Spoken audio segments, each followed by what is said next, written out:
आज के क्लास में हम लोग शुरू करने जा रहे हैं अपने क्लास 7 के अंदर साइंस में एक और नया चैप्टर का नाम है लाइट। ये यदि नंबर के बारे में बात करें तो ये चैप्टर नंबर हमारा 15 है। इसके पहले हम लोगों ने चैप्टर नंबर 14 तक डिस्कस कर लिया है और आज के क्लास में हम लोग क्लास 7 के अंदर साइंस में चैप्टर नंबर 15 डिस्कस करेंगे, यानी कि लाइट वाले चैप्टर को डिस्कस करेंगे। तो आइए शुरुआत करते हैं हम लोग अपने इस खूबसूरत से चैप्टर का, लाइट जिसका नाम है। इस चैप्टर में पूरी तरीके से हम लोग बात करेंगे केवल और केवल लाइट को लेकर कि लाइट किस तरीके से ट्रैवल करता है ना। लाइट का चूँकि बात हो रहा है तो मिरर का भी बात होगा, यानी कि शीशा का बात होगा, convex lens, concave mirror, convex mirror, इन सब प्रकार के चीज़ों के बारे में हम लोग बात करेंगे अपने इस चैप्टर के अंदर। तो आइए शुरुआत करते हैं हम लोग अपने इस चैप्टर का। सबसे पहला हमारा इस चैप्टर में जो है वो है इंट्रोडक्शन। देखा जाए इंट्रोडक्शन में एक ही पॉइंट लिखा हुआ है, लेकिन काफ़ी इंपॉर्टेंट पॉइंट लिखा हुआ है। लिखा हुआ है light travels along straight lines. लिखा हुआ है कि जो लाइट है ना, लाइट केवल और केवल स्ट्रेट लाइन में ही ट्रैवल करता है। यानी कि लाइट जो है वो बिल्कुल सीधा ही जा सकता है, कभी वो टेढ़ा मेढ़ा नहीं जा सकता। लाइट कभी भी जो ट्रैवल करेगा, लाइट कभी भी जो आगे भागता है, आगे बढ़ता है लाइट, तो वो क्या टेढ़ा मेढ़ा होके भागता है? नहीं, वो बिल्कुल सीधा होके भागता है, बिल्कुल स्ट्रेट लाइन में जाता है।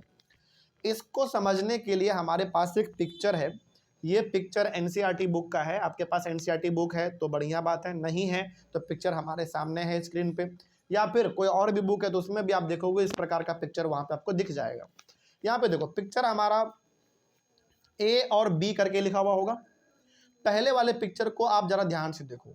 पहले वाले पिक्चर में एक टेबल के ऊपर रखा हुआ एक कैंडल, जल रहा है वो कैंडल, और एक लड़का है जिसके हाथ में एक लंबा सा पाइप है।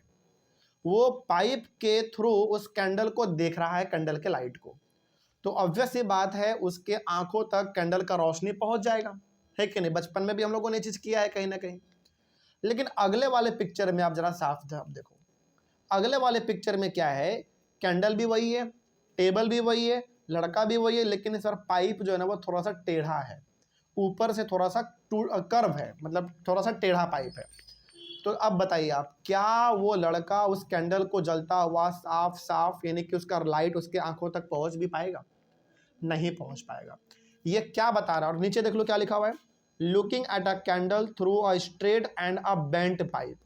स्ट्रेट पाइप से जब हम लोग उस कैंडल को देखेंगे तो कैंडल हमको आसानी से दिख जाएगा, ठीक। लेकिन ये जो मुड़ा हुआ पाइप है, इससे कैंडल को देखेंगे तो कभी भी नहीं दिखेगा।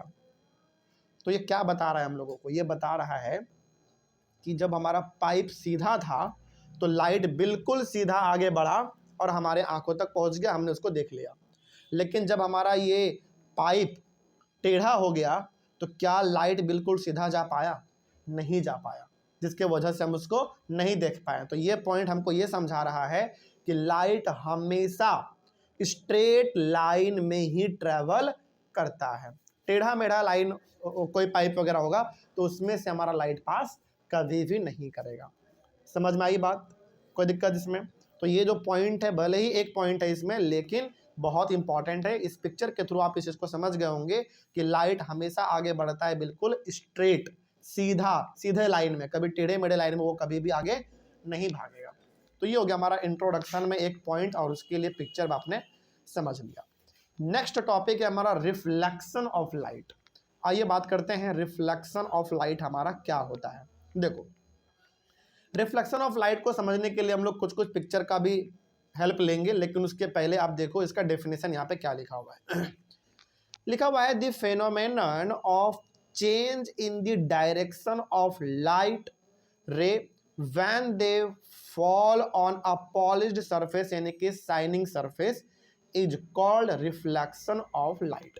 बेसिकली रिफ्लेक्शन ऑफ लाइट का मतलब ये होता है कि किसी भी चिकने ज़मीन पर या फिर चिकने बहुत ही जो कि बहुत शाइनी ऑब्जेक्ट है, उसके ऊपर जब आप लाइट को देते हो और लाइट उससे टकराता है और टकरा के वापस आ जाता है, इसी चीज़ को हम लोग कहते हैं रिफ्लेक्शन ऑफ लाइट। जैसे इस वाले पिक्चर में, हालांकि डेफिनेशन क्या हुआ, एग्जाम में जब आएगा डेफिनेशन तो आप ये वाला डेफिनेशन लिख देना, लेकिन डेफिनेशन इंपॉर्टेंट नहीं है, आपको समझना इंपॉर्टेंट है। वो समझो। जैसे आप यहाँ पे देखो एक पिक्चर है यहाँ पे, उसके इस पिक्चर में दिख रहा है कि एक तालाब है, आगे क्या एक तालाब है, और उसके पीछे ना कुछ पेड़ पौधे आपको नजर आएंगे। इस पेड़ पौधे का जो पिक्चर है वो कहाँ बन रहा है बताओ? पानी में बन रहा है, और हमारा आंख उस पिक्चर को आसानी से देख भी पा रहा है। यही है हमारा रिफ्लेक्शन ऑफ लाइट। तो आप यहाँ पे बताओ, ये जो पानी है हमारा, क्या ये बिल्कुल शाइनिंग सरफेस है कि नहीं है? बिल्कुल चमकदार सरफेस होगा, चमक रहा है पानी, तभी तो हमारा पिक्चर पेड़ का इस पे बन रहा है और हमारा आंख इसको आसानी से देख भी पा रहा है। सही बात है कि नहीं?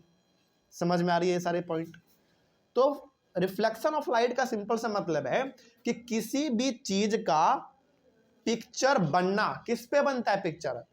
किसी चिकने वाले जगह पे, शाइनिंग सरफेस पे, उस पे एक बार पिक्चर बनेगा और वो पिक्चर हमको जब दिख जाएगा तो इसी चीज को हम लोग कहते हैं रिफ्लेक्शन ऑफ लाइट। तो यहाँ पे जो हमारा शाइनिंग सरफेस है, चिकना वाला जो चीजें हैं, वो हमारा पानी है। इस पानी पे पीछे जो पेड़ पौधे हैं उसका पिक्चर बना और वो पिक्चर हमको दिख गया, तो इसी को हम लोग कहते हैं रिफ्लेक्शन ऑफ लाइट। समझ में आ रही है बात? चलिए आगे बढ़ते हैं। तो डेफिनेशन तो हमारा ये हो जाएगा, लेकिन समझना है तो आपको ये समझ में आ गया। आगे और भी कुछ पिक्चर है हमारे पास, उसको भी आप देख सकते हो।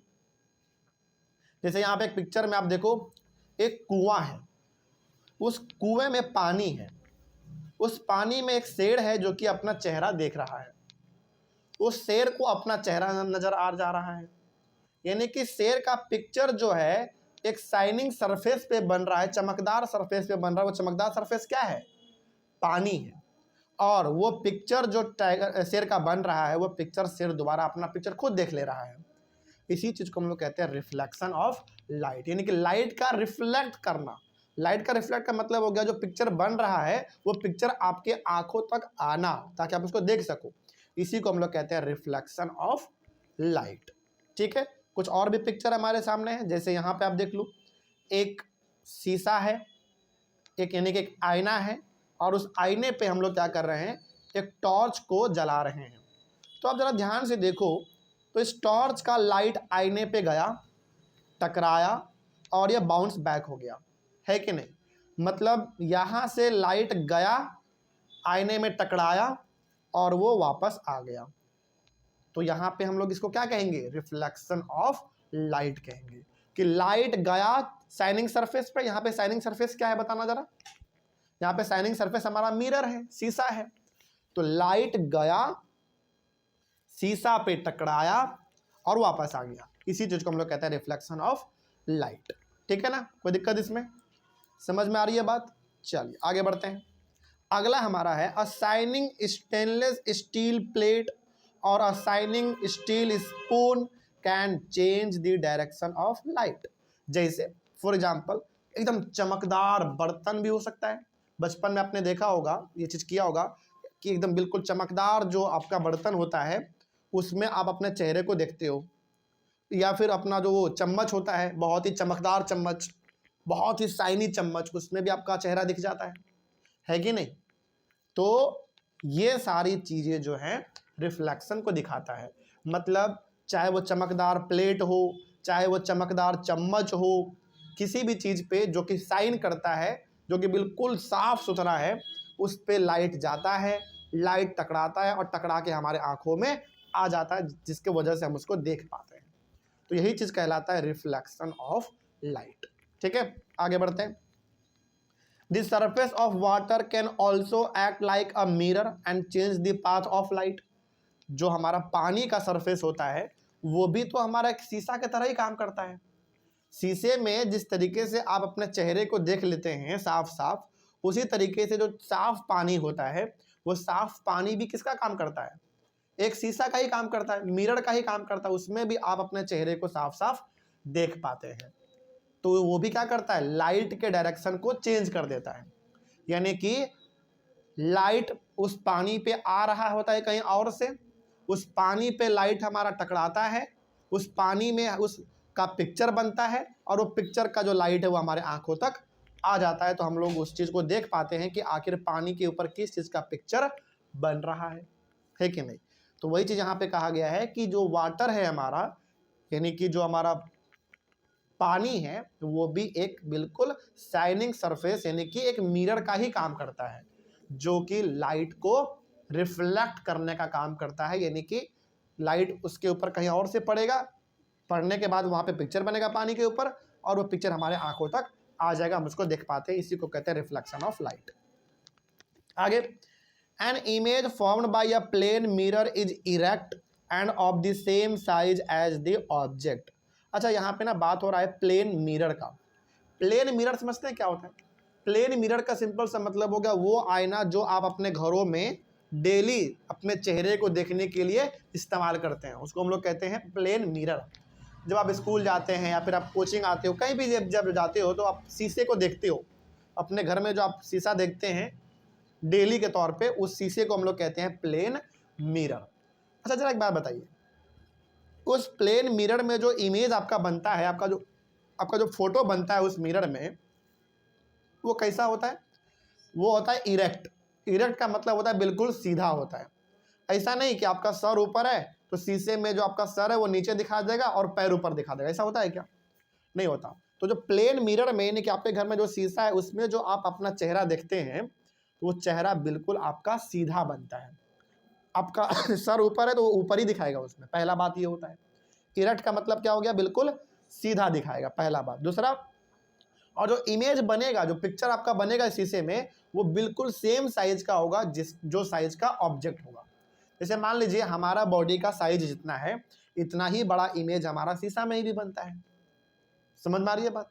ऐसा होता है क्या कि हमारा जो बॉडी का साइज है इससे बहुत बड़ा साइज बन गया हो उस आईने में? ऐसा होता है क्या? नहीं। या फिर हमारे बॉडी का जो साइज है, जैसे हमारा ये शकल, हमारा फेस का जो साइज है, क्या इस फेस से छोटा इमेज बनता है इस शीशे में? नहीं।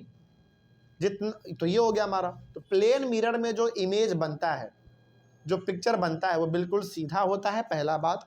दूसरा बात, जितना साइज का ऑब्जेक्ट है उतना ही साइज का उस शीशा में क्या बनेगा? इमेज बनेगा, यानी कि पिक्चर बनेगा। समझ में आ रही है बात? अच्छा, एक चीज़ आपको और बताते हैं, अच्छा चीज़ जो आपने गौर किया होगा, जैसे जैसे आप शीशा से दूर जाते हो, वैसे वैसे आपका पिक्चर भी लगता है कि शीशा के और अंदर जाता जा रहा है। ये भी बात है, यानी कि जितना दूर आप उस शीशा से जाओगे उतना ही दूर अंदर आपका पिक्चर जाएगा। शीशा में सेम डिस्टेंस होता है। समझ में आ रही है बात? यानी कि आप शीशा से जितने दूरी पे रहोगे उतना ही दूरी पे आपका इमेज बनेगा शीशा के अंदर। समझ में आ रही है बात? तो ये बात हो जाता है तब जब हम लोग शीशे में, आईने में जब हम लोग अपने शक्ल को देखते हैं तब। तो क्या ये वाला बात समझ में आया? कोई दिक्कत? सारे पॉइंट को समझ में आ रही है? चल आगे बढ़ते हैं। नेक्स्ट हमारा है राइट और लेफ्ट। ये भी बड़ा इंटरेस्टिंग चीज़ है, इसको भी समझते हैं, बहुत सुंदर चीज़ है। अच्छा, आज ना आपको एक टास्क दे रहे हैं, ठीक है? आप गौर करना,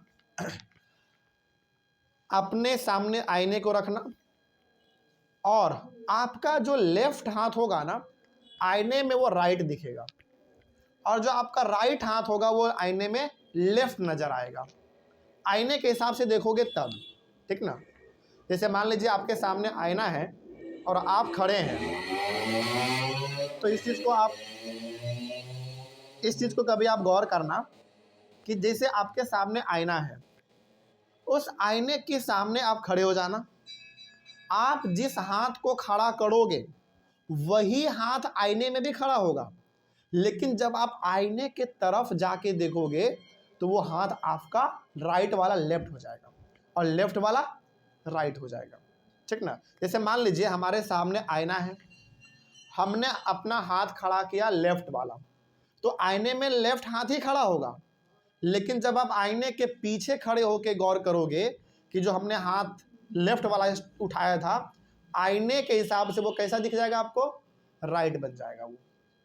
तो जो लेफ्ट हाथ आपका होता है आईने के हिसाब से देखोगे तो वो राइट बन जाएगा, और जो राइट वाला हाथ होता है आपका वो आईने के हिसाब से देखोगे तो वो लेफ्ट वाला बन जाएगा। तो वही है यहाँ पे राइट और लेफ्ट वाले टॉपिक में कि in the mirror the right appears left and the left appears right.